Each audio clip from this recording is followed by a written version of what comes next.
کہ حضرت عزیر علیہ السلام ایک گدھے پر سوار اپنے سفر پر گامزن تھے۔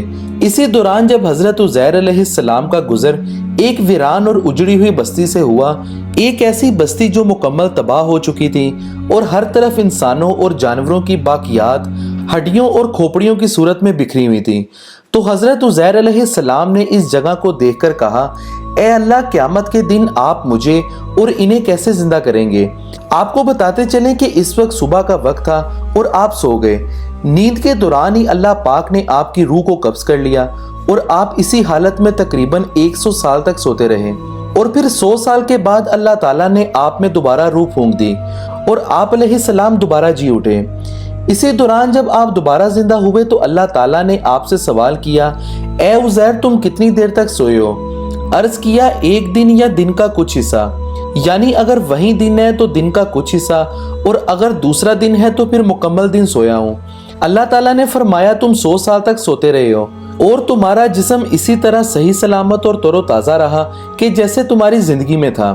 اللہ تعالیٰ نے اپنی قدرت کاملہ کا ایک نمونہ ان کو دکھایا اور فرمایا کہ آپ اپنے کھانے پینے کی چیزوں کو بھی دیکھ لیں، وہ ذرا بھی گلی سڑی نہیں ہے، اور جس طرح آپ کا جسم عطر محفوظ رہا، اسی طرح آپ کا کھانا بھی 100 سالہ انقلابات سے محفوظ رہا۔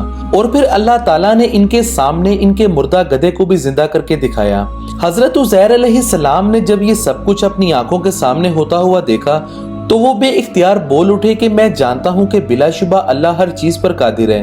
حضرت عزیر علیہ السلام کا یہ قصہ قرآن مجید میں سورہ بقرہ کی آیت نمبر 269 میں اس طرح بیان ہوا ہے کہ اللہ تعالیٰ نے جب حضرت عزیر علیہ السلام کو 100 سال بعد زندہ کیا تو پھر حضرت عزیر علیہ السلام یہاں سے اٹھ کر بیت المقدس پہنچے، اور یہاں پہنچنے پر کسی نے ان کو نہ پہچانا، کیونکہ آپ علیہ السلام ابھی تک جوان تھے اور ان کے آگے کے بچے بوڑھے ہو چکے تھے۔ یعنی حضرت عزیر علیہ السلام 100 سال بعد زندہ ہونے کے بعد اپنے شہر کا دورہ فرماتے ہوئے اس جگہ پہنچ گئے کہ جہاں 100 سال پہلے آپ کا گھر ہوا کرتا تھا۔